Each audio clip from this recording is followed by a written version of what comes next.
Good morning, everybody. Come on, guys. You can do this.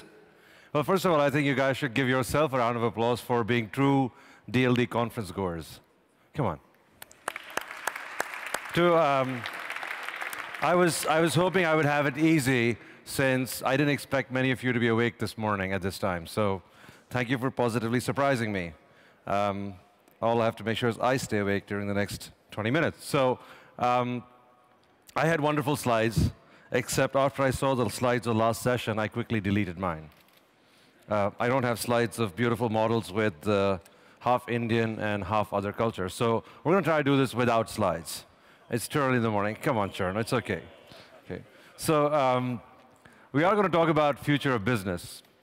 And as I was sitting this morning trying to prepare for this session, I was trying to figure out how does one distinguish between what we call digital businesses today and regular businesses.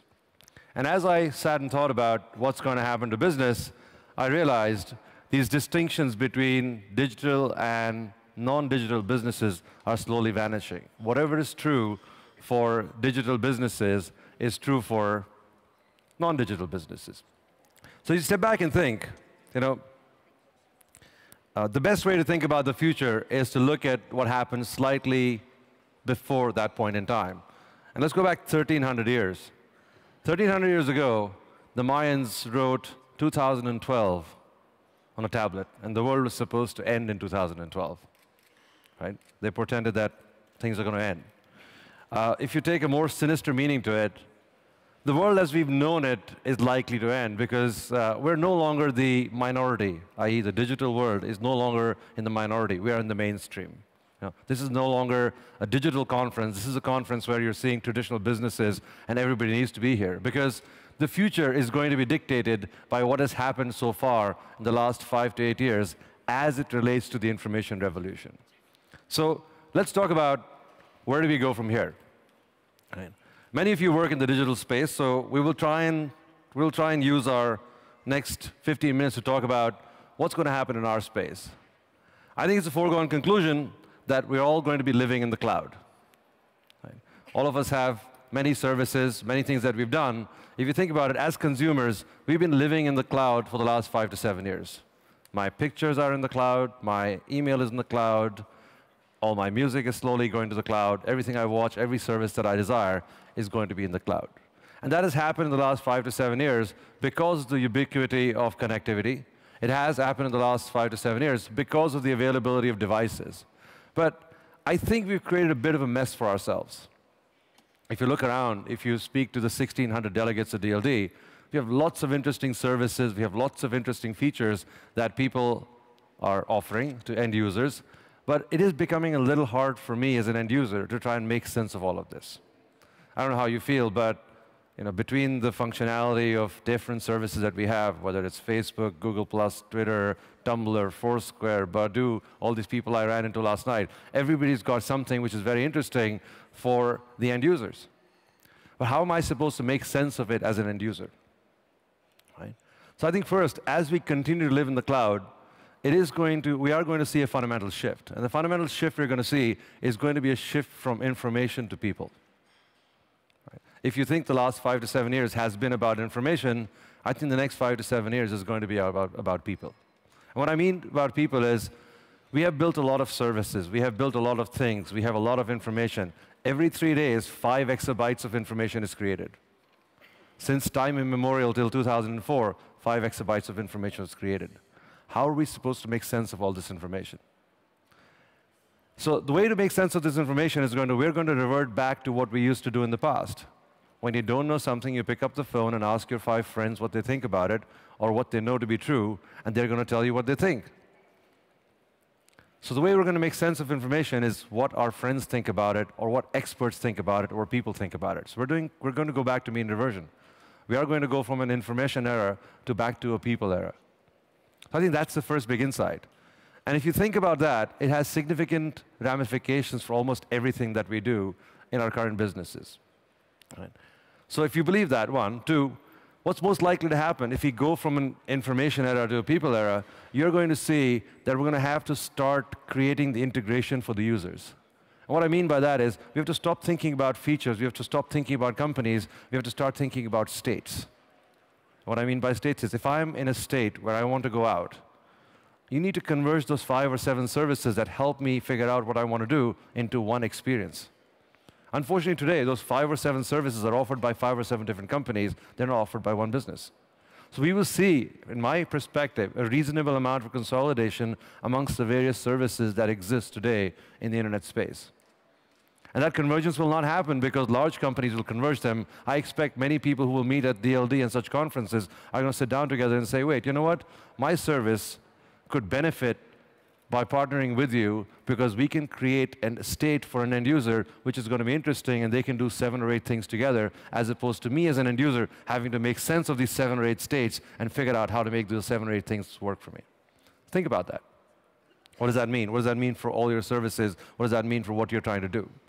If you continue on the theme of what happens in the future, we are going from information to people. It is going to be about the user. I think the next thing which is important is we talk about this word called convergence and divergence a lot. Right? I'm going to say we are going to continue to see divergence in devices. We are going to see convergence in services. And when I say we're going to see convergence in services, we are going to a world where there's going to be a cloud and there are going to be many screens. When you think about many screens, my television will become an IP-connected screen, my tablet is a screen, my phone is a screen, my desktop is a screen. All these distinctions between mobility or lack of mobility are going to vanish. My services will be in the cloud, and I have multiple screens depending on what service I want to use. Now, if you want to go to a future like that, you have to converge my service. You can't expect my service to work differently on my television, to work differently on my smartphone, to work differently on my tablet, and say, I have to sign up as a user for 5 different services for enjoying music because that's how you've chosen to build the service. Right? If you step back and think, how many of our services are converged on multiple screens? It's hard. We all have our biases. Somebody's service works great on a tablet, it struggles on a smartphone, it really struggles on a PC, or you have a phenomenal service on the PC, but it struggles on devices. Now that has something to do and some lessons for businesses as well. This is fundamentally true about all of our businesses as well. If you're a traditional business, you have a great application on an iPad, you have a great website, but you struggle on 3 other screens. So think about it. We're going from information to people. We're going to be about the user and their states. We are going to see a convergence of services, or we need to have a convergence of services, and we need to have divergence of devices continue. And very often people confuse convergence by saying, my phone is going to be my digital camera, is going to be my television, is going to be my PC. It's like carrying a Swiss Army knife. How many of you have one? Right? Swiss Army knife, well, you do. Be careful, don't get on a plane after that. But they'll take it away. So the point I'm trying to make is that it's very hard to design the perfect converged experience between devices and services which can do everything. We are going to have specialist devices, but we will see a convergence in the services that we have. Now, if you continue along that theme, what does that mean for traditional businesses? And I think, as I talked about 2012 being a fundamental point of change, 2012 ushers in a new era, which is the information era, or going from the information era to the people era. And in this context, I think a lot of businesses will have to go through a rewrite. And what I mean by saying businesses will have to go through a rewrite, there are some fundamentals that will be true. We still need production. We still need creation. Whether it's content creation, whether it's innovation, we still will need that. But the entire process from how something is produced and how it makes it to the end user is going to get rewritten for almost every business. And if you don't believe it, step back and think what has happened to the media industry. The fundamentals of creating content, the fundamentals of producing content are still there. But the way content is aggregated, the way content is distributed, the way it gets to the end user has fundamentally changed. Do I consume news? Yes, I do consume news. I haven't read a newspaper in a while. The only time I read newspapers is on airplanes. But I actually am as informed as I used to be when I used to read newspapers. How does that happen?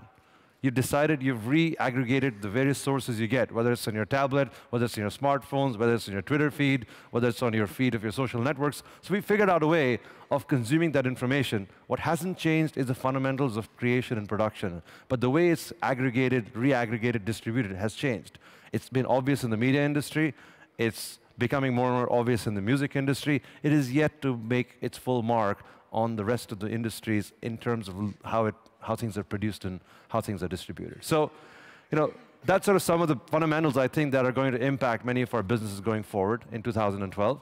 The good news is, the last set of innovation always provides the platform for the next set of innovation.